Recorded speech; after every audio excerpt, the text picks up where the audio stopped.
programs that we offer. For those of you who don't know, China Institute's mission, firstly, I'm Din Dellin. I'm the Director of Programs at China Institute. And for those of you who don't know, our mission is to promote deeper understanding of China, to enhance knowledge and encourage engagement and dialogue. And given the heightened tensions these days between the United States and China, we all know that that mission, we feel very strongly that mission is more important than ever. And tonight's program, which is about China's digital ambitions, will no doubt add tremendous context and nuance to a subject that's at the top of people's minds these days, which is U.S.-China competition and what are China's ambitions. Should the United States be afraid? Is the United States falling behind?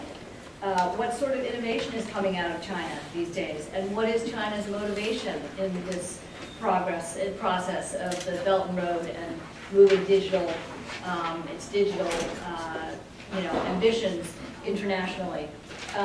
As you may know, our focus is on three pillars here. We do arts and culture. We've got a gallery here, which you may have had a chance to see. And we do arts and culture programming, we do lots of business programming, and we have a school as well that teaches Chinese language to kids and adults.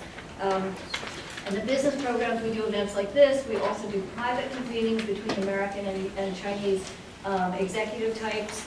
And we also, in the spring, please mark your calendars, April 11th, we're doing our annual executive summit. The subject this year is technology disruption and social innovation. So it's going to be a very interesting, timely discussion. Finally, just through all of this, basically, we're striving to provide an unfiltered, nonpartisan picture of China. We are neither U.S. biased or China biased, but we feel that now is a time for us to be able to understand China, to help equip Americans to understand China, know how to navigate the fact that China is now the second largest economy in the world. So this program tonight is exactly what that's all about. So I want to encourage you again to all become members, and I also want to ask you to follow us on Facebook and Twitter and Instagram and WeChat. And beyond that, I wanted to, of course, introduce our amazing speakers tonight. We have Winston Ma. We have a couple of guys from NYU. Where have they gone? They just disappeared. But anyway, they were here. So it's the NYU Mafia tonight. We've got Winston Ma, both of whom are incredible technology gurus and experts. Winston Ma is the CEO of China Silkroad Investment and Development and the author of a new book, a series of books, actually, 3 books, on China's digital development. And he is now, so he's the CEO of China Silkroad Investment and Development in Beijing, and he's also the president and CIO of his overseas investment arm, China Silkroad Investment Capital. And before that, he was managing director at China Investment Corporation for 10 years. So Winston knows kind of everything there is to know about the inside workings of China's investments overseas, and he knows an awful lot about China's digital, the world of China's technology and digital developments. Clay Shirky is equally a digital guru. He's a leading voice on the social and economic impact of internet technologies, and the author of a book called Little Rice, Smartphones, Xiaomi, and the Chinese Dream. Cognitive surplus, creativity, and generosity in a connected age, and here comes everybody, the power of organizing without organizations. He's written a whole bunch of books. He is now the vice provost for educational technology after having spent 3 years in Shanghai helping to develop NYU's Shanghai program there. So without further ado, I want to welcome these amazing speakers. Please come up.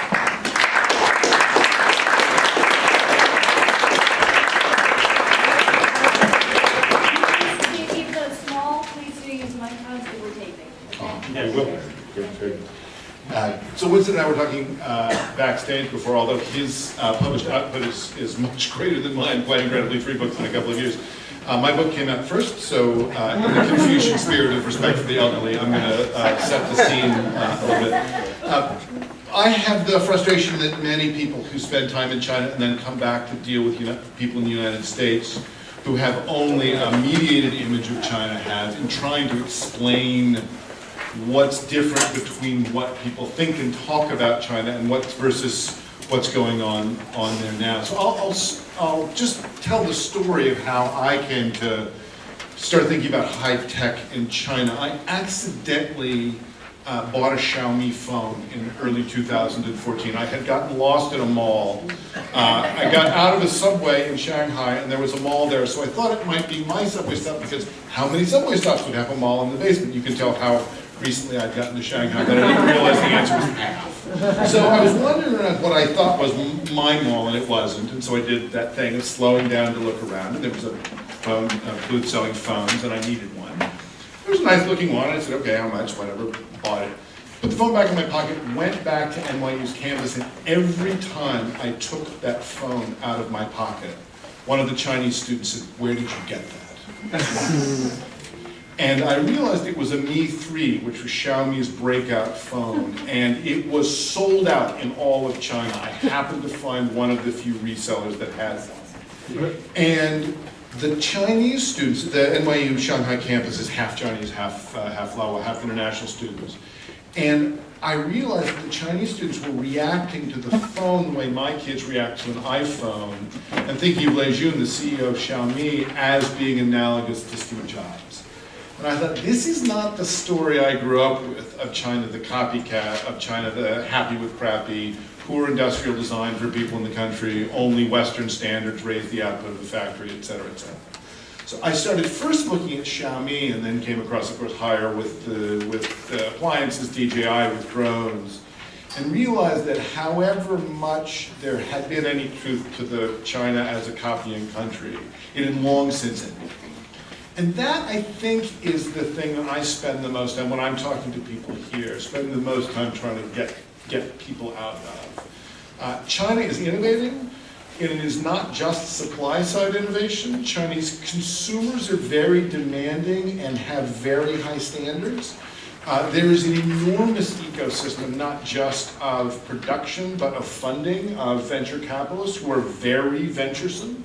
At a time when US venture capital has become relatively conservative, Chinese venture capital is still quite active. And I think maybe most importantly, Chinese expertise and Chinese productive capacity can no longer be contained by the aggregate demand of just China and the United States. The industrial capacity in China can now only be satisfied by global demand. And one of the huge questions is whether or not the Chinese experience, which is managing to sell high-quality goods in a medium-income country, translates better to other populous medium-income countries like Nigeria, Indonesia, Mexico, Brazil, than the United States experience does. And as Dinda said, no one has had a wider purview of China's investment models and changing strategies than Winston. We are very lucky to have him here. He has written, as I said, 3 books. No, of course, it is a pleasure as always to hear you. He has written 3 books. I'll let him give you the timeline of the books, and then take it from there. Yeah, thanks very much, Clay, and thanks for China Institute to have me here today.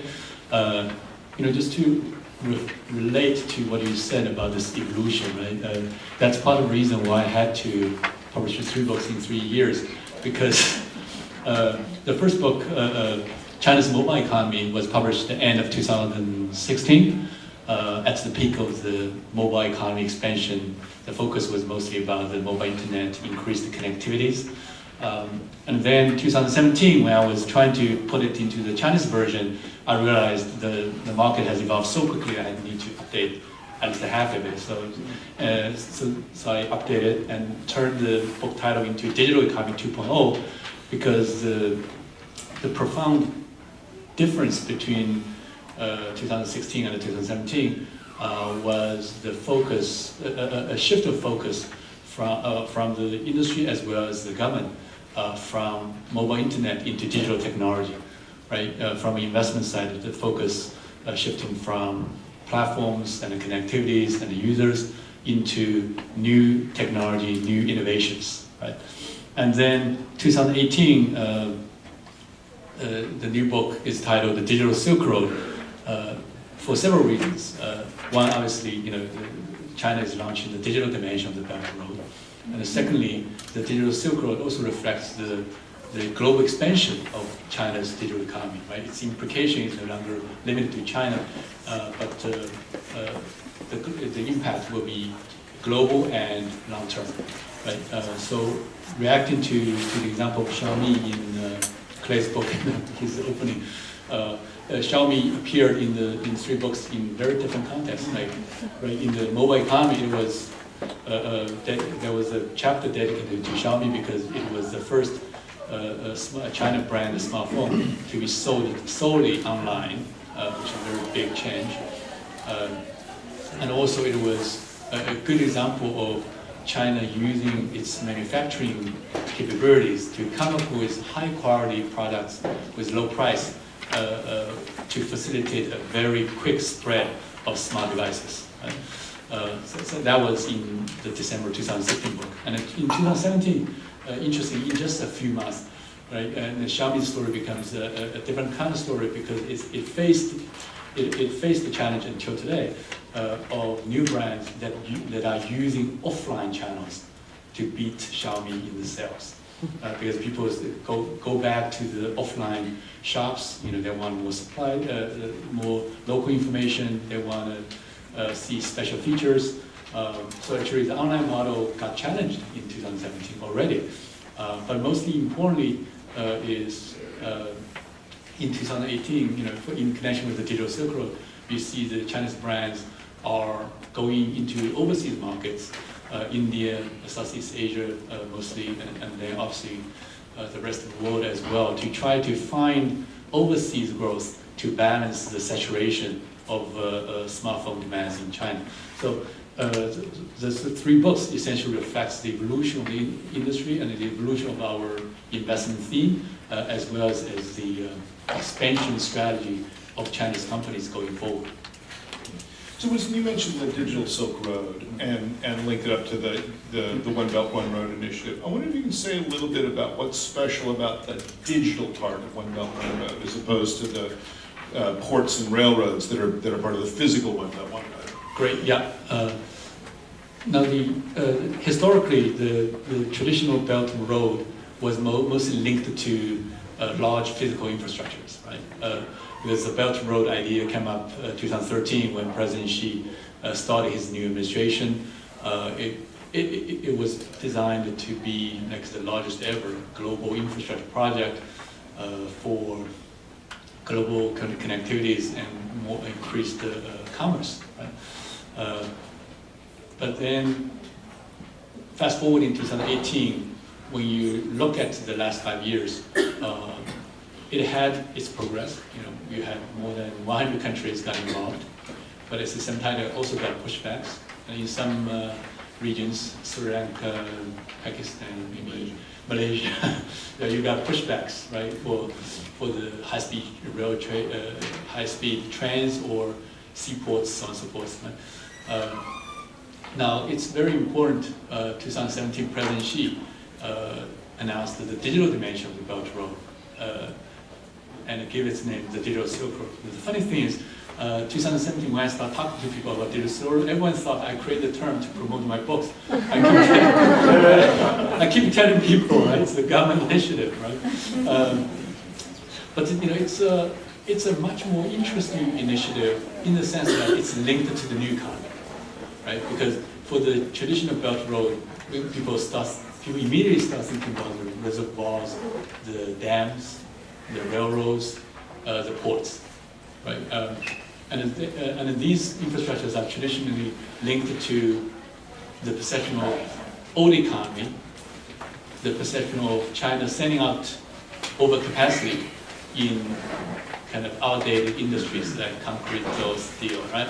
And also, in some cases, it's also related to the perception of environmental pollution or local kind of ecosystem disruption. And the worst is people relate these deals, these investments, to debt trap of the emerging markets, right? On the contrary, when we think about the digital dimension of the Silk Road, we should have this in context that in 2016 G20 Hangzhou summit, right, President Xi and other G20 global leaders announced together that the digital economy should be the growth engine for the post-crisis world economy. So with that in mind, actually I would argue that the digital dimension of the Belt Road, the digital Silk Road, would have a better narrative and also would attract the attention of emerging markets better because it's related to the economy, a new economy, as all the emerging markets are trying to make this digital transformation to be ready for the future economy of AI and the digital economy. Yeah, so this question of sort of the distinction you've made between the physical infrastructure of One Belt, One Road, laying railroad tracks, building new ports, versus the digital economy, I think one of the interesting things that's going on in China now, you alluded to earlier, which is the rise of phone brands like Huawei and Oppo and Vivo, who are now going back to selling in physical environments. Right. And in China, the broad pattern is O to O, offline to online. Right.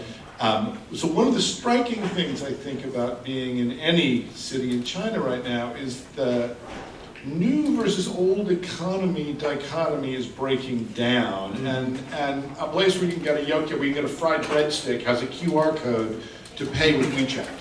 So if a street vendor can take a WeChat payment, then what's new and what's old anymore? So I wonder if you would say a little bit about that, about the, I mean, you started with a challenge to Xiaomi. Yes. Online only is now disadvantageous compared to this mix. Yes. And do you see digital Silk Road and physical Silk Road mixing in that same way? Oh, definitely. Because digital Silk Road is about the ecosystem. And the China experience the last couple of years showed that online cannot be the full solution because people cannot get the full experience, right, from online channels. So therefore, the new trend in China is not only online to offline, but online merge offline. So it's called OMO in the new sense. I'll give you the US example. Like 2 years ago, very late, like 2017, in the US, Amazon made the acquisition of Whole Foods. And in the US, it's a very big news, like why Amazon would go into offline shoplifts, right? But actually in China, that started as early as 2015 when Alibaba bought a stake in Suning, one of the largest offline digital retail, digital products retail chains, and also JD, not to be overdone, also invested in supermarket chains.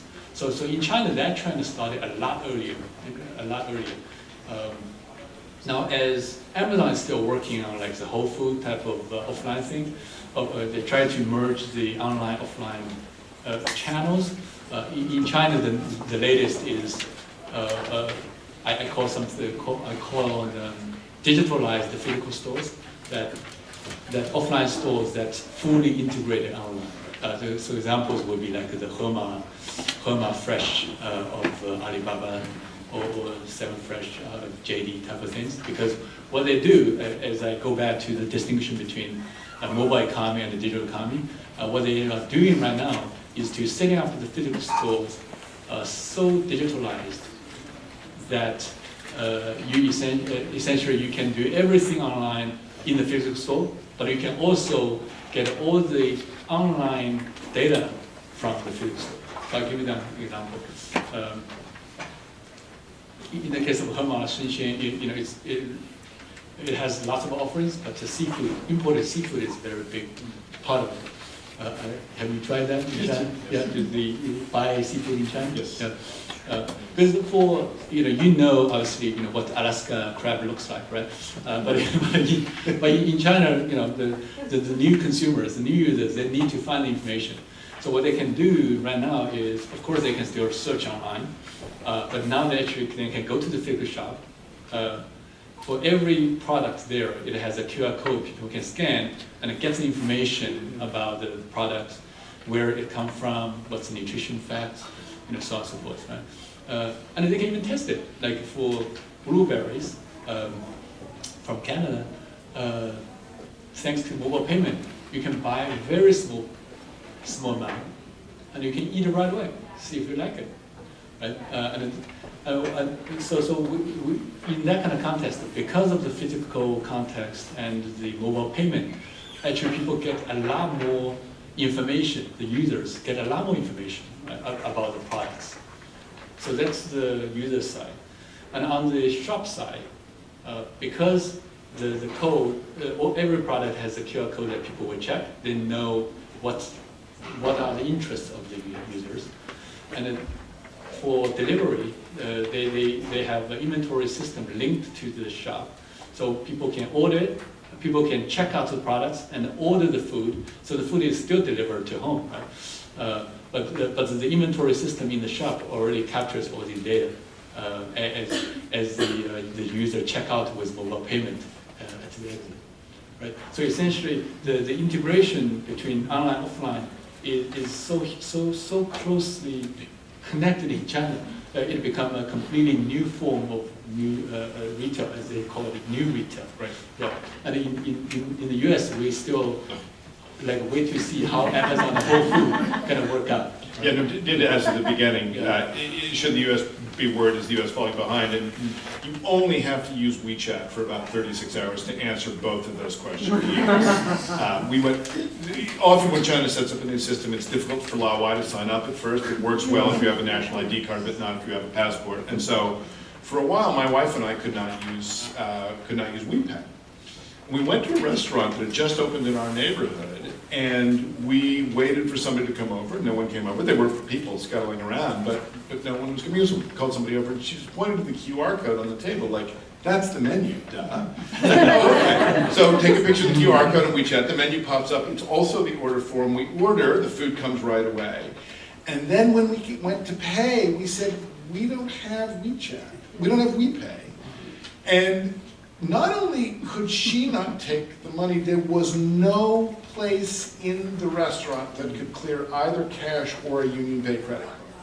And so she took money out of her own pocket, or rather took our money, put it in her own pocket, and then took out her phone and paid with her WePay account, because it was the only way the transaction could. Had she not taken pity on us, we would have been washing dishes. And this was not a chain, this is a single restaurant, but the platform available to these kinds of institutions for free, if you want to set up like this, is so far ahead. I mean, if you tried to buy coffee in a store here, stick your card in, and then do you want to be part of our loyalty program? How much do you want for the tip, right? It has actually made it worse to buy a cup of coffee than before the system was digitized. And when I go back and forth now between the two, the friction that is part of the US systems is so extreme compared to anything going on, not just on the Chinese high street, but really in the middle of a tier 3 city when you want to buy something, it's like that. So here I think is a big question. China famously is special in many ways. It is the most populous market. It is well past India in terms of smartphone penetration, so the only country with even the same headcount is nowhere near China. It has an enormous, relatively well-educated population and a sizable, very well-educated population, all of whom work for, by global standards, reduced wages. It has huge urban density. The city I moved to, the moment that hit me when I realized it had the same population as Australia. Of course. Oh, okay, that's like when a city and a continent have the two, both have about the same headcount. So, how exportable is OMO 020, given the Chinese advantages around really dense online-offline commerce mix? Will it work as well in Nigeria or Indonesia or Mexico or Brazil? Yeah, I guess the first starting point is the integration rather than really a separate copy in the system. Because it's from a network perspective, it's very easy to extend an existing large system to other smaller markets, so that the entrepreneurs in the smaller markets will get the chance to test their ideas in a larger ecosystem, right? And I think that the best example probably is the Singles Day, November 11th. Traditionally, it was a domestic kind of festival, and then become a domestic kind of 24-hour shopping extravaganza, and then it becomes a global festival because now you have, for the last several years, for every November 11th, actually you have buyers, sellers, vendors, merchandisers from more than 200 countries to participate. Right? And last year it was more than like 20 million sales. Right? And for small brands or a small e-commerce entrepreneur in a remote markets to be part of this large ecosystem, this tens of billions of transactions in 24 hours, it is a very big thing. It's a very big thing. Now the flip side is a very interesting question, Clay. Like, what can they copy? What can they use? Right? So what we have seen is you have seen emerging markets starts with their creativity and design, and then work with China ecosystem to materialize their offerings. So one example is some of the Indian local brands, smartphone brands. They have their local design, yes, and they also design their local features that Chinese companies cannot do, like a phone that can support 10 dialects, right? That's not something Xiaomi can do. But what's really interesting is some of these brands, they still source their components from Chinese manufacturers, because China, like in particular Shenzhen, still offers most of the components. Right? So you've mentioned this a couple of times, and it's a big theme in your book, the small producers in the large ecosystem. Mm-hmm. And in the U.S. context, we have had such a move towards what are sometimes called now the FANG companies, Facebook, Apple, Amazon, and so on, that it's, I think, difficult to understand from this context how open China is to small producers participating. And I think you've written about Taobao villages in the mobile book. I wonder if you could say a little bit about that and about how smaller producers participate in the Chinese ecosystem. Right, right. Now, the Taobao village is an interesting example of how Chinese digital economy embraces the non-traditional internet players, right? Because it's the farmers that become e-commerce entrepreneurs. But at the same time, it also, the other side of the story is actually is the shortage of internet connectivity for the broad population. Because as a background, right, China has about 1.4 billion population. Right now, China boasts like 800 million internet users. Actually, more than 95% of them are mobile connectors. So that's the largest mobile user population in the world. More than the entire European population. But at the same time, when you have 800 million users, that also means you have 600 million people who are not heavy internet users. So the Taobao village is a very interesting case study that's sort of linking the non-traditional users with the digital economy, but there are still a lot of guys who are not part of this. Now the interesting story about the Taobao thing is it hits the farmers in a very entrepreneurial way. Like, people tend to think the user story is about getting more participants to the platforms. Like it's about the consumption story, right? But actually, it turns out to be an innovation story. Right? Earlier we talked about the food. In China, obviously, the food crisis there could be a different topic for China Institute sometime. So there's the demand for fresh food has been on the rise, right, tremendously. So because of that need, actually, the farm entrepreneurs are using the Taobao platform to sell their products directly into the city consumers. So it's really interesting that instead of saying, we're turning farmers into e-commerce consumers, actually they become entrepreneurs. Right? So that's a very powerful story. And interestingly, China, I think, like most countries in the world, is trying to figure out what to do about urbanization, because if all of the opportunities are in the large cities, then if every medium-sized and small city starts emptying out. What in the US is roughly the issue of what happens in Midwestern cities that are emptying out of industry. The town by villages, the villages that set up to produce food, but also crafts and a variety of other materials, have provided an answer to that question, which is to say, instead of part of the family staying home and part of the family going out and living in some place where they don't even have a hookah, they don't even have an internal passport, the family can stay intact, they can live where they live, and the commercial opportunity comes to them via the phone rather than the physical movement of people having to be the only way to change the economic output of the population. And that I think is one of the really profound things about China that, again, is hard to see in American context.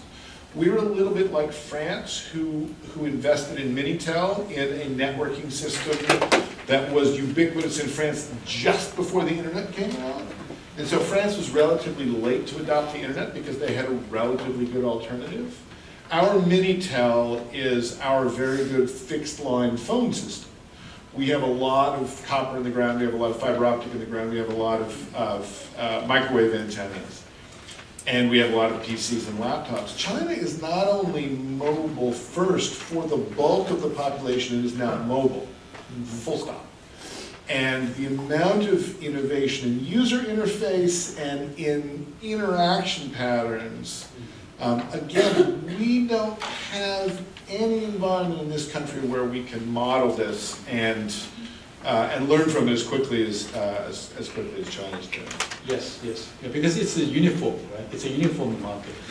We talk about 800 million people, but it's even more powerful when you think about this 800 million mobile user market is uniformed by one language. Think about Europe, right? Unified by the same culture, and unified by mobile payment. Right? So when you have this uniformity, it's a really powerful, not only in terms of the network effect to get more and more users into it, but also the accumulation of data, the digitalized transaction everywhere, as in all your examples, essentially creates this massive data pool, which is set the stage for future AI research. But I really want to quickly comment on the point you made about there's no other comparable system like this because the lack of concentrated cities.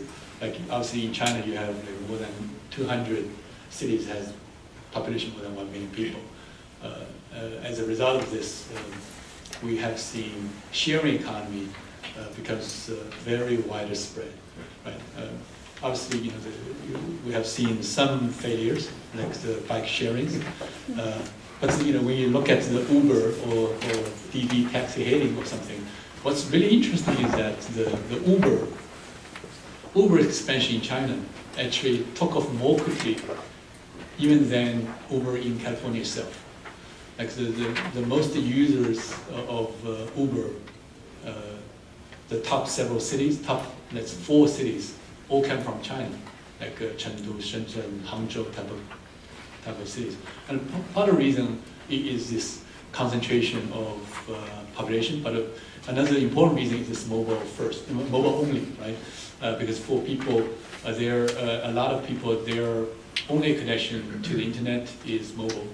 But that's very helpful in the taxi hailing context, because if you think about PC versus smartphone, right? You can do e-commerce on smartphone. Of course, you can still do e-commerce on PC, right?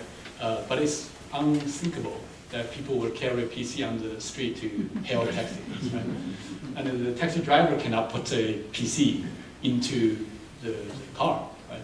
So for taxi hailing, these type of applications, they're by nature mobile only, right? So it's very suitable for a population that is mobile only. And there's a popular Instagram picture of the cab of a taxi with sometimes 3 or 4 phones, each running different applications. And this is, again, it's nothing my constant gripe about, les Americains, what they don't understand about China, but in a way, the obsession, particularly in New York City and in many cities in California, with the iPhone has been so damaging of our ability to understand the mobile economy.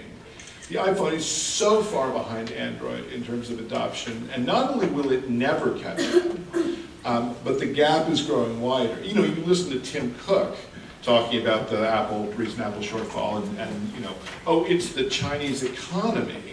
It's like, well, maybe it's the Chinese economizing by buying a Huawei or a Vivo or Oppo. It's not like they're not buying handsets. It's just that they're not buying your handsets. And he wanted people to believe that it was the Chinese economy contracting rather than Chinese citizens simply shifting to local demand. But the proliferation of more than one phone per person means that people will often have a phone for them to use, and then in their car a second and sometimes a third phone that are just data services. And at the prices that these phones are offered and the quality, I had either a Xiaomi or a Huawei in my pocket for years, and they are really good phones. You can suddenly afford to have multiple screens running multiple applications. So it isn't even one device per person anymore. It is now proliferating further than that. Actually, that relates to competition, right? Yes. So for Tim Cook, instead of just thinking about it is a brand or people dealing with technology or something, actually, you know, in some way, it's like the Nissan. I think it's Nikon, some Japanese brand commercial. It's the competition. It's a reality, right? Because in China, among the brands, the competition is just fierce. And every year, you know, every year you see brands die, and every year you see the dominant players changing their places. Right? Xiaomi used to be looked at as like the cheap iPhone, but then you have some new phones coming out like Vivo. They will say, "I make better pictures," and for the young users, that's very, very important. And for their advertisement, they use Korean actors. Right? Because it makes better pictures of yourselves. Right? And for Huawei, we say we are the leading technology innovator in China, so our phones are the most advanced, and it's AI enabled. Right? So you see these phones are going to a strategy not based on price anymore, but based on distinguishable and advanced features. Right? And for Apple, probably they're very slow to take on that game. Right. Yeah. No, it's the rose gold era is ending, and Apple doesn't have in China, and Apple does not have a follow-up there. Something that anyone can see too. I mean, we've been talking a lot about brands as if brand is a fixed commodity, and now the Chinese are doing it well, which is true. But there's a separate thing going on also with e-commerce, which is e-commerce platforms now make it possible for no brand products to compete with branded products. And you can see this anytime you buy a piece of electronics on Amazon. Scroll down, look at what other people are buying. And if you go look at a $75, Wi-Fi camera, Internet of Things style, put it in your home, and you scroll down, there will be a Wise camera, which is not a brand anyone in the US has heard from. It's a Chinese version of the same thing, but it offers almost every feature for less than a third of the price. So there's also a rise of things that no longer need brands because there are other ways to ensure quality. You look at hoverboards. There was never a branded hoverboard company, even as they were leaving Shenzhen by the thousands. And people now, because there's Android, they're starting to trust phones of relatively equal price as being relatively equal quality. So there's also a low-cost story. In addition to the high-cost story, we know the DJI drones, the first sort of Shenzhen brand that is the global brand for any product. There's also now this kind of white label story where the white label products are riding along the e-commerce wave and are being made available to adventuresome customers or customers who are price sensitive in a way that wasn't happening even 5 years ago. And that is also a Chinese story, in particular a Shenzhen story. But Winston, I want to ask, for all of the Chinese desire for global expansion, there is at the same time a competing desire for national border control. If you have been in an American airport with direct flights to China, you may have seen an ad for UnionPay, the Chinese rolled up credit card. They're basically the equivalent of Visa and MasterCard. But it's in Chinese. They're not advertising UnionPay to people who read English. And UnionPay is not very well operable with rest of world, and rest of world's credit cards are distinctly not interoperable in China. The global positioning systems famously are required to be offset by a certain mandatory error before they appear on your phone. There's a famous disconnection, obviously, especially around social media with the firewall and the rising, the increased censoriousness of the Cyberspace Administration and the State Association of Press and Publications and so on. So low in the stack where the hardware is, China is the best in the world at providing universal interoperability. High in the stack where the credit cards and the social media are, China has invested enormously in separating itself from the world. How do you see those two tensions playing out? Or that one tension between those two things playing out? Yeah, no, big tension, big tension. And it's not only relates to the China's own future growth direction, it also relates to the future of the digital economy for the world. Rest of the world, yeah. So I think the way I look at it would be like first clearly there's benefits in more global data flow and global cooperation, because data is not like oil, right? Data actually can create more value when they're put together. They're not very just isolated kind of standard commodities. But when you put together in healthcare, in cybersecurity, in AI research, right? We can generate more by putting them together. So that's the big direction, for the common good. But at the same time, it's very understandable that there's a lot of tension around the digital economy, and it's both national issue as well as global issue, right? Because in every nation, we are dealing with this unexpected world that a few big companies are dominating or monopolizing the future. In the U.S., it's the funds that you mentioned. In China, you have the BAT and the TMD, some of the new companies emerging, right? They have most of the user traffic, they have most of the capital, and they have most of the user data. So essentially, they not only have the strongest revenue income, they also have the most free cash flow they can invest in. And also they have most of the user data to work on AI research. So for every nation themselves, they are working on a new regime, whether it's antitrust law, whether it's data privacy law, whether it's fair competition law. They have to figure out how do we make sure that our economy is sustainable. Like in the U.S., obviously you have all the Facebook challenges, the Congress hearings, so on and so forth. In China, trust me, there are also lots of debate about whether e-commerce of Alibaba is a real economy, whether China's economy suffer at the expense of the boom of the digital economy. Right? So that's sort of all the domestic tensions. But then globally, you have even more issues about the competition for AI. Right now we have this almost a two-horse race between China and US, which obviously partly leads to the tension between China and US, right? But at the same time, we can argue that we are the two superpowers here. We should not forget the rest of the world. There's so many emerging markets who are very eager to make sure their digital transformation can work. But at the same time, I'm very sure they are worried that if they lost out to this race, then in the next generation economy, China, US as the leading AI players may get a out of proportion share of the profits of the future economy. That's certainly what Kai-Fu Lee's betting on. So, yeah. But I think the punchline of this is, in this kind of tension, the last thing we should do is to be isolated, right? Because we need to work together to develop the new norm for the new game.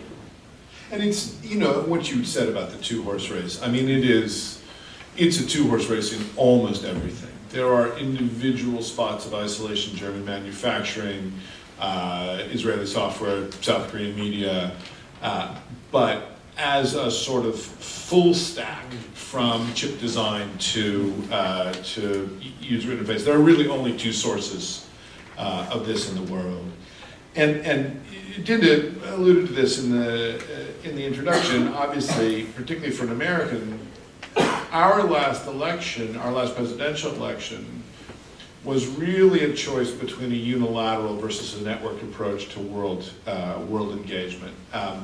Secretary Clinton, as a candidate, but also as Secretary of State, was, even by the standards of the Democrats, unusually committed to network membership for the United States and to accepting constraints on the United States in order to say, essentially, to our allies, our ambitions and our resources are large enough to host your ambitions too.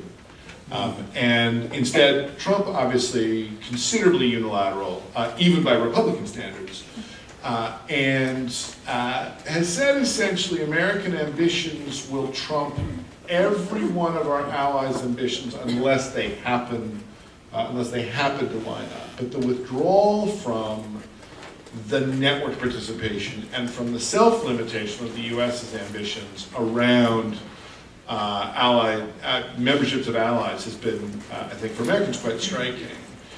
I wonder if you can say a little bit about the Chinese view of America, because we've experienced a change from inside that's so large, we even have trouble thinking about it on our own from the inside. Certainly the talk before the election was Trump was just going to be a country club Republican. We can do business with the guy. Of course, he has to say China, China, China because of the populists or whatever. But once he's in office, it will be much the same as H.W. Bush, and that obviously is not turned out to be the case. I wonder if you might say a little bit about, particularly from the sort of investment point of view, how the Chinese are now thinking of the U.S.'s place in all of this. Great. So I'll comment on the investment side, but I would like to give you the quick sort of feedback about how China's thinking about the U.S. right now, right? Because when I was young, our generation, we always went to school and studied that the U.S. landed on the moon, and from the moon, the only human architecture they can see is the Great Wall, right? So the U.S. landed to the moon and they can see the wall, right? And then last week, China landed on the far side of the moon, right? So we say, hey, what's going on here? Because China's landing on the moon, but the U.S. is building the wall.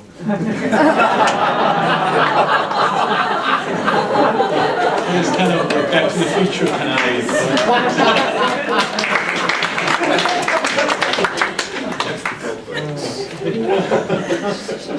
from the investment side, for the last 10 years with CIC and with the new China Silkroad, I always focus on we focus on investment that we refer to as China element investments, that we try to make overseas investments that can benefit from the connection or the access to the China market. So actually, as early as 2009, I set up a vehicle, within CIC, using CIC Capital, set up a vehicle in Silicon Valley called the West Summit to invest in Silicon Valley companies that can expand in China markets, right? For them to get more users in China, so on and so forth. 2009 was probably the first ever kind of cross-border thinking fund we put together. And the last couple of years, it almost become mainstream. Like every time I travel to Silicon Valley, maybe half of the funds will claim they're cross-border and that they have a China strategy. Also, we saw Alibaba, Tencent, those companies setting up presence in Silicon Valley, investing in U.S. ventures, so on and so forth, right? But fast forward in 2018, we saw the amendment of CFIUS, the U.S. federal review of overseas investments. Definitely, there's a lot of tightening up of that scrutiny. And related to that, actually, I'm teaching co-teaching a course at NYU Law School about sovereign law and finance. And thanks to our friend Trump, right, the course materials are accumulating at a remarkable pace. Change the syllabus every year, like your books, you have to rewrite it. There's lots of contents, right? Yeah. But in a nutshell, you definitely see a slowdown in China capital investing into Silicon Valley. And I wouldn't even suspect some of the slowdown cross-border deal flow in Silicon Valley may also come from other parts of the world. Because even for, let's say, Singapore's Temasek, right, or Canadian pensions, if they make high-tech investments into these so-called sensitive sectors, they have to go through the overall filing process as well. Now, of course, probably U.S. would not worry about Singapore took over Hawaii or something. They will get the approval, but to the investors, that's an uncertainty in the deal closing, so it's very negative. And I know the audience is going to have some questions, and we should probably move that. Let me ask one last question. Let me ask one last question, and then we'll open up for this. I just want to give people a chance to prepare them, but obviously you already have. We're in uncharted territory. The rise of China has been faster, and we continually, in the U.S., continually, I think, underestimated China both on its own terms and on ours. And at the same time, this turn away from network participation in the U.S. has been more startling than even many of the even many conservatives who were looking for a more unilateral approach had predicted. In the next 3 years, to keep the prediction short, what do you think would be the best possible outcome as for cooperation between our two countries, and what do you think would be the worst possible outcome? Yes. Yeah, it's recorded, so I'll be very careful. I think the best possible outcome is that the two sides will make a compromise on the trade war tension, to keep the tension limited to the trade deficit, right? Because we are truly talking about a couple hundred billions of deficit, so there's plenty of room to give and take. And if this is a trade war rebalance, then we can move on into cooperation in the broader economy. I think that's a very good outcome. I think the worst outcome is getting more and more escalated conflict, because very dangerous analogy these days is to link digital economy to geopolitical power, right? People will say data is like the oil of the future. So data is linked to AI. AI is linked to military supremacy. And then from there you get into geopolitical dominance, right? And I think that's a very dangerous kind of logic. Yes, ma'am. Yeah, yes. Do we want to pass that? I'm sorry, yeah, introduce yourself. And do I need to repeat the question? No, stand up and speak loud. Okay. Hi, my name is Melissa Lefkowitz. I'm a PhD candidate at NYU, actually NYU Shanghai Graduate Research Fellow currently, and an independent documentarian. And I'm wondering today about the overwhelming tone of techno-optimism in the room. And if we could talk a bit about techno-pessimism, and we're talking a bit about globally. I've been a Jisha Funza in training for a long time on the China end, so I'm not trying to be too naive or anti-China at all. But I do have to say that the geopolitical dominance over Xinjiang Uyghurs in their households through QR codes is happening as we speak. And a frictionless digital economy has particular outcomes. So I'm wondering what your stakes are in the conversation, and if you've published in Chinese about techno-pessimism at all, and if you could talk to us about that tonight. Sure. No, I'm a member of the Digital Economy Council for Davos, the World Economic Forum, and last month, the council came up with an insight paper, and the title is "Our Shared Digital Future." Frankly speaking, we got more questions than answers. Right? Like, what is this shared digital future? Now, so on one side, right, because it's unknown, so I think people should not put too much fear into the unknown. For example, like today, the topic is the theme from the China. The title of the event from China Institute is "Will China Dominate the Internet?" Right? And to me, like, we don't even know what the future of internet is. So how can we predict who's going to dominate the unknown? right? We can only say like some countries probably is better prepared to do that, or they have more ambitious policy to do that.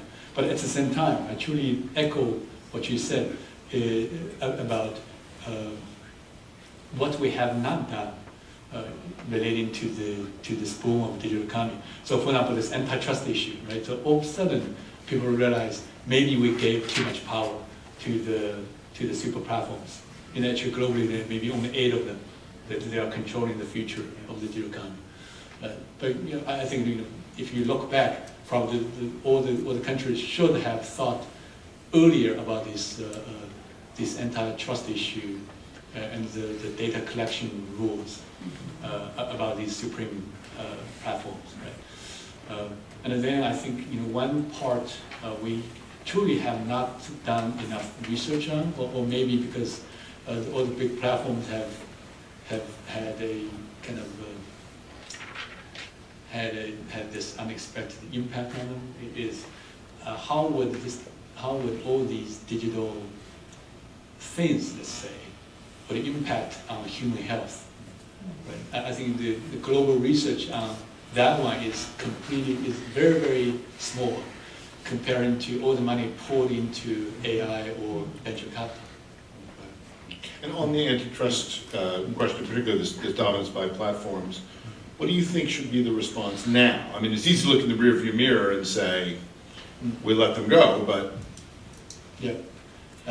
There are several ways to think about this. One is, if, this is more China analogy, right? Because in China, the platforms are considered themselves as infrastructure, like the infrastructure for new businesses. That's most true for the marketplaces like Alibaba. They would say we just build a platform and provide the support of mobile payment, then all the small vendors, small brands can work on this platform. Right? So they say, essentially we're like the infrastructure. Right? So one possibility is for infrastructure like digital economy components, they should be regulated like infrastructure, which will involve a lot of government interference. And we have already seen this in mobile payment, because Alibaba's mobile payment, Alipay and the Tencent WeChat Pay used to control maybe like more than 90% of the mobile payment, and then you have UnionPay try to catch up with it, so on and so forth. And last year, China Central Bank essentially set up a new clearing mechanism. So all these mobile payments will be the subsidiary of these. And for the holding company, essentially the central bank owns more than 50% of the ownership. Right? For Tencent and Alibaba, each has less than 10% ownership. So in some ways, it's kind of nationalized the infrastructure-related functions. Right? Yes. Hi, Zachary Klein. I'm an attorney with the Attorney General's Office in New Jersey. I do data privacy. Thank you. Opinions are my own, not the state's. One thing I worry quite a lot about in the U.S. is that people aren't really aware of data privacy issues and perhaps aren't as careful or conscious about what data is being collected. But as concerned as I am about the U.S., I think a lot of people have misperceptions about China and what Chinese citizens are willing to do with their data. I think I believe and spoke to that and said that Chinese citizens also care. Yes. Maybe a little bit less, but they also care about their data. How would you describe Chinese citizens' feelings about data collection and data privacy? And do you think that there are any interesting regulatory developments in line? Thank you, thank you. The data privacy is a very big issue. And I think the short answer to your question is yes. It's emergent in China. Actually, it's against many people's general perception that Chinese consumers are waking up. In particular, 2018. In 2018, we see we saw Alibaba apologize because their financial arm, anti-financial, over-collected, right, user data without telling them, and using the data for creating a user credit score, like in the US. And when consumers pushed back, they publicly apologized. And Baidu, even worse, actually got sued by some consumer protection a bureau in Jiangsu province. Tencent was also questioned by the public, like whether Pony Ma is reading people's WeChat every day. So clearly there's this awakening up, right? This awakening up about privacy. And in China, what gets people's attention even more is about the rights to profit, right? The property rights of data, right?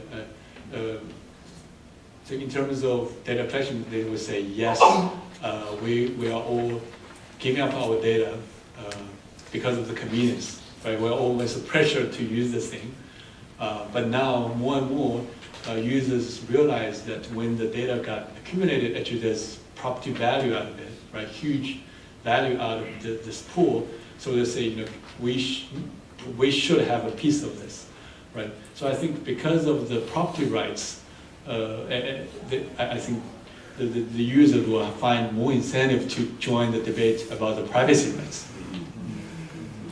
Do you want to add more to it? No, I think that's, yes. Yes. I'm Mitchell Dong, the hedge fund manager in private investment. I have a question about Bitcoin and cryptocurrencies.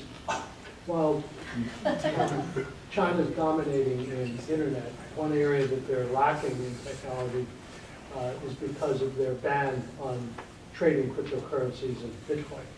The side effect of that is that China's falling behind in terms of investment and innovation in the blockchain space, which many believe is a disruptive and very effective technology for the future. So what do you think about China government policy on banning cryptocurrencies and therefore discouraging investment in the blockchain? Yes, yes. Now, I can certainly relate to this question. What we have seen in the market is China government wants to make that separation. Right? They will say blockchain is a very important technology, but Bitcoin has a lot of speculation, and also it challenges the sovereignty of national currency. So therefore, that's not something we support. Right? That's what the government wants to try to separate, because the blockchain is written in the 5-year plan of the government. But in reality, you know, I see your point, right? Because at this moment, the best application out of blockchain technology is Bitcoin, because it uses the blockchain technology, and it has this incentive mechanism built into it that drives people get into the work, right?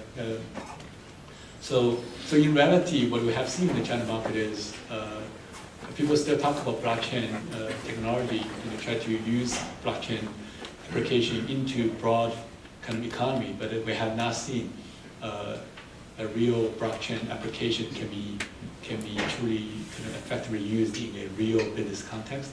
At this moment, we have seen blockchain technology being used in scenarios where data security is more important than data access or data transaction. So for example, philanthropy, like a donation, where the record is very important. People don't transact on these information very frequently. So we have seen that. And then we all have also seen in public chain, which is kind of a semi-centralized chain, because you have some companies leading a chain, leading and creating alliance of participants. So it has some of the decentralized feature of a blockchain, but you know, when you have alliance, essentially you have some kind of center there. So these kind of semi-decentralized applications we have seen, but for the Bitcoin or for the ultimate decentralized applications, we're not seeing. You got a question, Deborah? Yeah. So both of you, hi. My name is Xiaobai Xu. I'm from Sarah Lawrence College, majoring in economics and computer science. So my question is, both of you mentioned that China's large population has been important to its rise of digital economy. But news from several platforms reported that there is a dramatic decline on the number of newborn infants in China. So I'm just wondering, what would that fact cause to the digital economy? What change it'll bring, and what should we do to prepare for it? I know you said that the future is kind of unknown, but I'm just curious, since its population is important for its success, so whether you thought about what change you would bring. At this moment, like, this issue is not very serious because the platforms are, all the new platforms are still reaching to the new users, So one example is, Alibaba has been there for a long time, right? But last year we still saw a company like Pinduoduo, which serves like a group sales to low-income people. Right? People buy like fake brands. Or like knockoff with relatively okay quality at a very low price. Right? You still see that company launched, IPO'd at a huge valuation because they have these massive users. Or you have seen Youku or Tencent Video, these like equivalent of YouTube of the US. Right, they have been there for a long time, but we still see the emergence of TikTok. They got 200 million users like in a year or two because people start liking the short videos. And now, what's really interesting about this growth is that most of the growth actually come from smaller cities, not the top kind of coastal cities that people think they have the most consumption power. Actually, it's the small towns or the third or fourth tier cities that people who just starting to have some disposable income and they just become comfortable with mobile phones and they start trying out all sorts of things. Right? So at this moment, there's still lots of untapped users to work on. And also don't forget, right, in China we still have like 600 million people without internet connectivity. So it's not like you need like population, like you still have population to work on to turn them into the next 100 million users. And I'll just add one thing. One of the few places where you can predict the future is demographics, because there are never going to be more people born in 2018 than were born in 2018, so you can track that cohort. I was in Shanghai when they lifted the one-child per family policy, and the Chinese hospitals were told brace for 1 million additional, over some next few years, sort of 1 million additional births. It did not appear, because the women looked at 2 children versus their current lives and said, we're good. So as Winston says, the short-term growth internationally in tier 2 and tier 3 cities and rural areas, still plenty of headroom. It's the feminization of the internet in China that is, I think, going to be the big deal. It has been as it has been in the United States, not just male-dominated in terms of the production side of the companies, but the user has been treated as implicitly male. And that is changing. It's changing in part because the numbers are catching up and people are realizing what the market is, but it's also changing in part because the decline in birth rate, which started with a policy, has now been internalized into women's hopes for themselves in terms of professional lives and also in terms of their children, more investment in fewer children. And that gets back into Winston's unpredictability, but I would look, when thinking about the birth demographics, I would look less at overall headcount and demand than what the feminization of the Chinese internet means, because that's happening now. And that, along with the fact that there are going to be fewer wage earners for a growing cohort of older Chinese, the famous best to get rich before you get old observation of demographics and economics. That, I think, is going to be the big source of the change, sort of, now that we know that post one child, the birth rate is not, in fact, going to go up to replacement market. So, yes? I'm Zach Dykewald. I'm the author of Young China and founder of Young China Group. How much does the either negative or positive perceptions of either China or the United States affect technology investment flows, not just in either the United States or China, but internationally, particularly in these emerging markets, what Google will call next billion users countries? For instance, Google just couldn't, it was a PR decision more or less to not be able to enter China right now. When you look internationally, what do either positive or negative perceptions of China, how does that impact investment flows and willingness to adopt certain technologies? Thank you. I think it's quite negative, right? Whether it's capital flow, whether it's talent exchange flow, whether it's trade flow, that's all slowing down. So it cannot be good for the globalization or the globalized economy. Because in the past, for historical reasons, right, the large companies in China or the US, they are isolated themselves in their respective markets, and they work on their markets just good enough, right? But looking forward, as they all want to become AI company or the next generation intelligent companies, essentially these companies are working on the same issues. It's very different from the past. Like they're now working for the cutting edge AI research. People are working on the same things. So besides things related to military power or geopolitical dominance, right? There are a lot of issues are for the common good. So for example, Google AlphaGo machine, right? They beat human players, and after that they put the machine to medical research, and now they actually have made very good progress, tremendous progress in Medicare research, right? So like when you think about all these possibilities, like putting the best minds together with all the data and the other research together, there are a lot of good things to be done. So I really hope people can look beyond the trade war and get something going. And I'll just add that for phones in particular, which is the sort of broadest category that plugs people into the digital economy, there was a freak out when Chinese phones appeared in Indonesia. There was one in Hong Kong. There was one in India. Sometimes it's around patents. Sometimes it's around data being transited back to the phone company. They say for basically monitoring the health of the service, but there's just some concern about data coming off the phone. We're in a much less casually networked environment right now, and people are unwilling to view even fairly basic technological products as commodities as easily. We were talking earlier about the sort of various possible scenarios.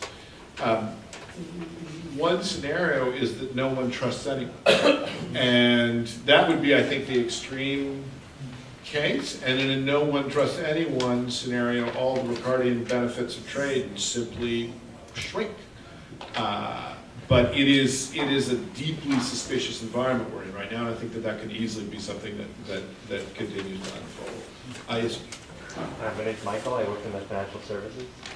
So I'm wondering what your view is on the China macro environment and investment environment.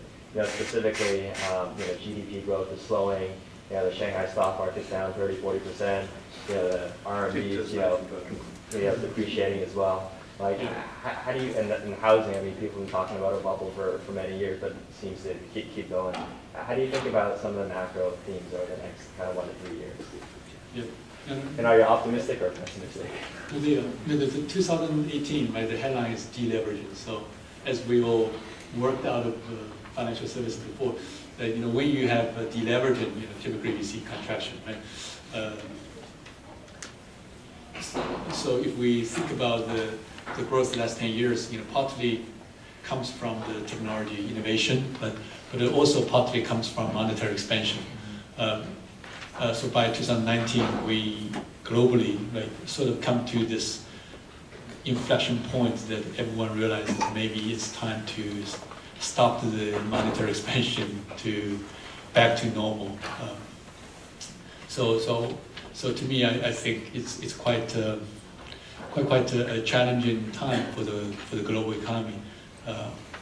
However, I think 2019 may be a very big year for the U.S. market and the digital companies, because I think lots of startup companies in the U.S.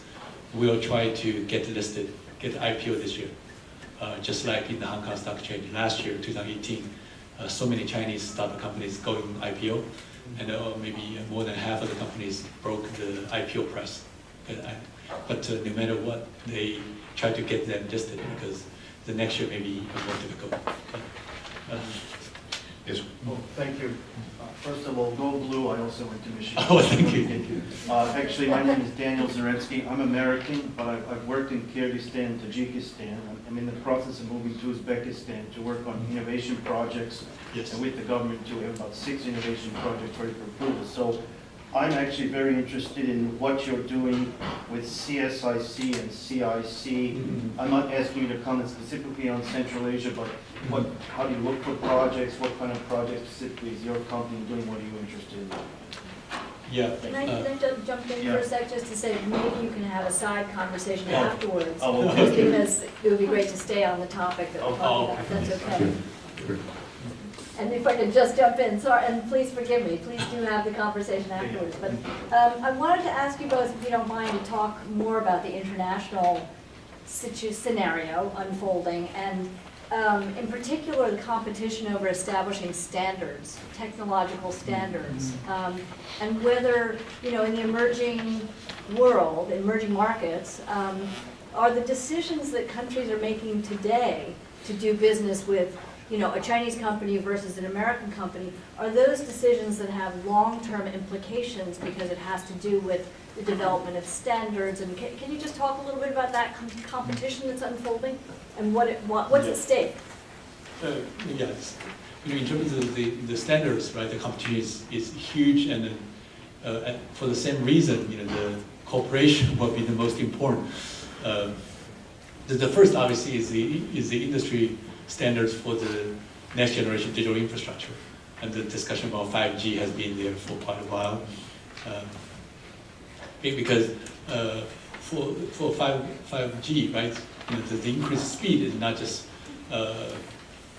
for people to have faster film downloads, but actually, when you have faster computation powers, actually, a lot of the AI research will become much more powerful. Right?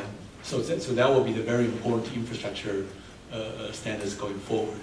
On the softer side, like the data privacy issue, the huge, the Europe side gets the GDPR going, whether globally people adopt this, or the large companies will push back, use their power. So that's suffocating innovation. We will have to see. But in this process, right, people are starting this conversation. So it's very important to get into this data privacy as well as the property rights to data. And then another very important standards is standards about data flow. Actually, to me, that's really at the core of the future digital economy, because right now, as Clay kind of referred to, on one side, every country recognizes that the digital transformation is so important. Otherwise, we will be lost to this global race. Right? At the same time, everyone recognizes the importance of the data, and the people keep using the word data sovereignty. Right? And for GDPR, data sovereignty means user has the full control of their own data. But for countries like China and for a lot of emerging markets, they think data sovereignty means data must be within the border of the country, right? So with that, essentially, you can see there will be a slowdown in global investment and global operation because data cannot be managed globally. So, for example, like Apple going to China, now all of a sudden they have to keep all that data, China-generated data, within data centers in China. And for a Chinese company going to US, probably they kind of worry about the same kind of treatment. So I think, in terms of the infrastructure, in terms of the data rights, as well as the data management, there's a lot of standards to be set up. And if we don't have that, essentially we may get into this isolation in this supposedly hyper-connected world, which is very ironic. And that scenario is more possible now, after the change in administration between the Obama administration and the Trump administration. Everyone recognizes that interoperability is the thing that allows the most people to plug in at the lowest cost. Everyone recognizes that there is some advantage to be gotten out of setting standards or being a leading group in setting standards. And if everyone tries to grab the latter value, the former value is destroyed. It is a classic tragedy of the commons. The three broad scenarios are that we stay in a roughly unipolar world in which standards are exported by the countries that develop them but are adopted broadly. The nightmare scenario is every country tries to have its own next generation standards, the way every country tried to have its own car company and its own airline.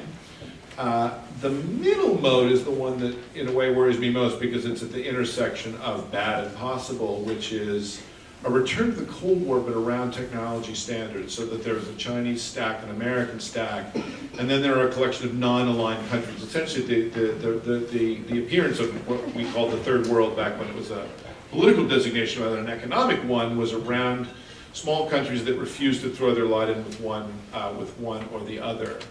And in that world, there is a lot of waste. There is a lot of duplication. You can see it right now. We have a GPS system in the US. The Europeans have the Galileo system. The Chinese system is coming online. Japan has a new system. Oh, yeah, they're right, of course. So in a way, GPS satellites are the new national flag carrier airline. It's economically hugely wasteful, technologically pointless, and in nationalistic terms, very popular. And so you get these, multiple satellites going up. We could, and in a way, GPS systems are coming close now to the really multipolar world with very little added value. So the standards wars have not yet been part, because the focus, as Winston says, on the trade deficit, not yet been part of the agonism between the two countries, but certainly China 2025, the plain meaning of China 2025 is we could do our own stack of technology from bottom to top, but of course with the idea that we wouldn't need to do that, we would just cross-license.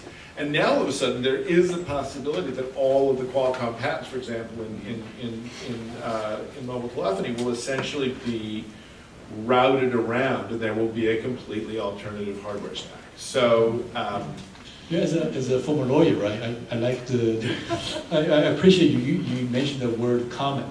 Probably not many of the audience kind of capture that word, but the word common, I think, Clay, is a very good analogy because in the classic traditional property rights law, the word common is relating to these common properties, let's say, like forest, like ocean, right? And the space. So what? Yeah. So what's the space? Yeah, so what's the shared common? It is in the digital context. It is a question that we should look into. Because traditionally, like when you look at the ocean, fish swim around, or the forest, the animals running around, but people still find ways to sort of share their rights, right? So when you think about the digital data flow of the digital economy, it's a very interesting kind of analogy to ask a question, like what should be the new sort of new rules for the new game for the digital economy? We've got time for one more question. I'm sure you've been waiting in the back for a question. Manny Ramos, member of the Institute.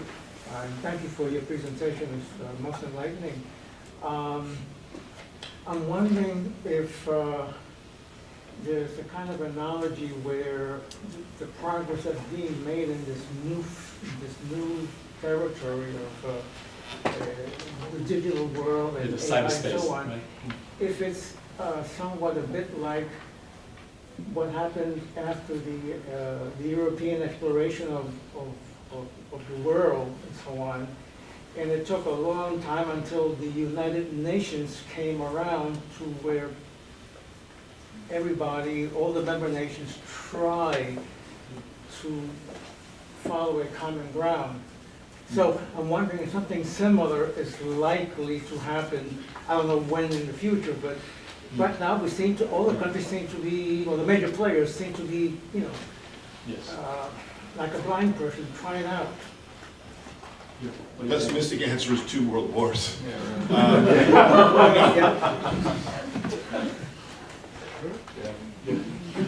then done that.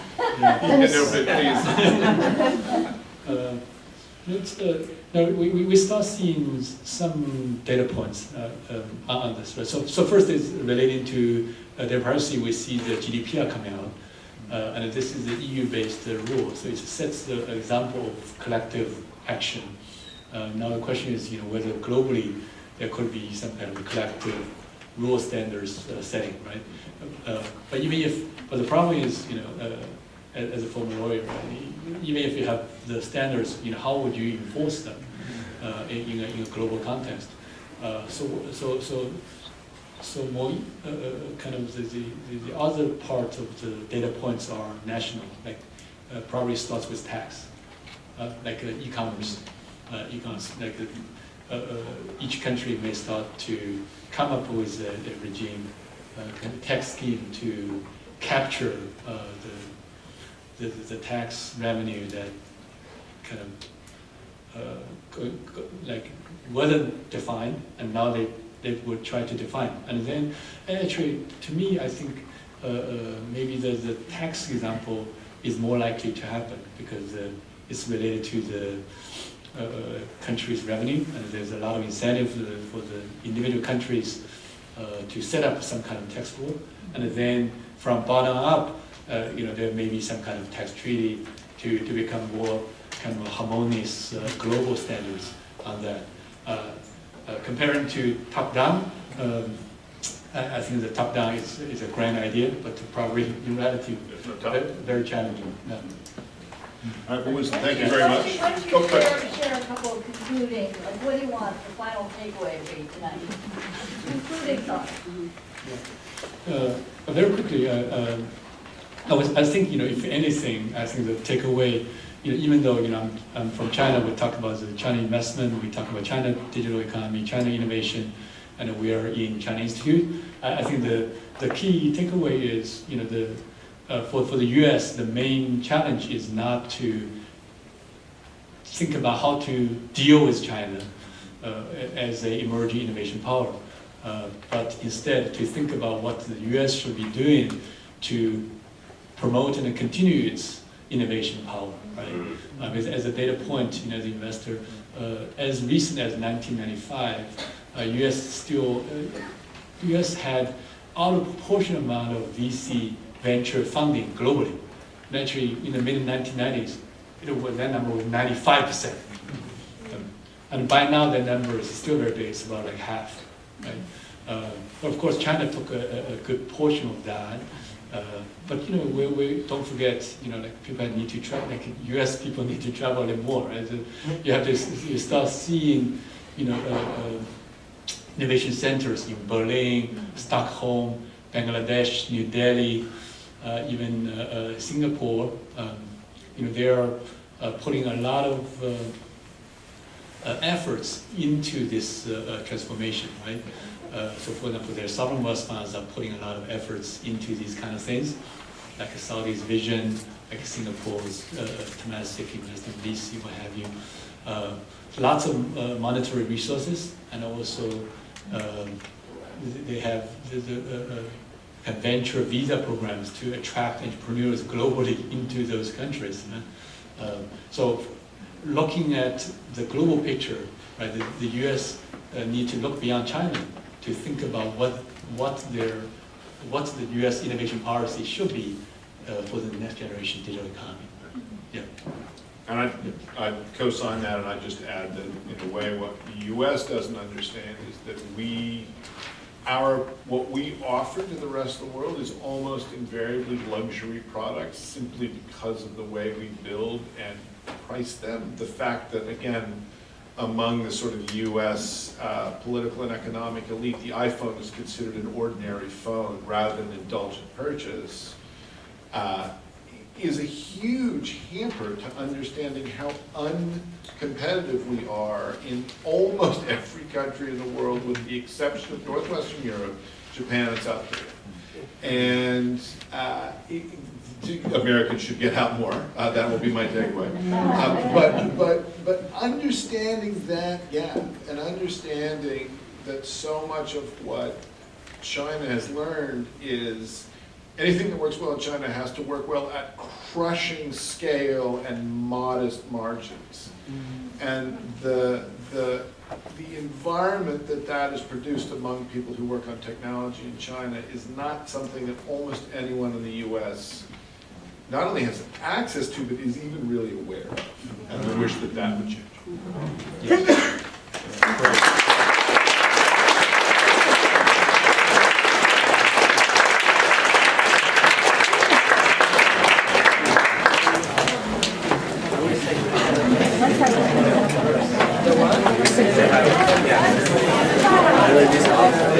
Oh, by the way, nice to meet you. I'll leave my bag. When do you go out with all right, so say goodbye to me before I leave. Yeah,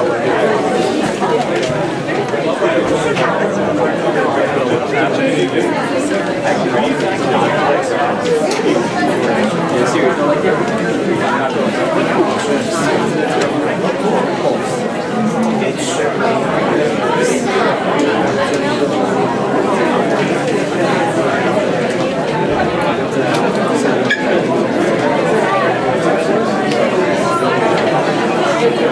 you.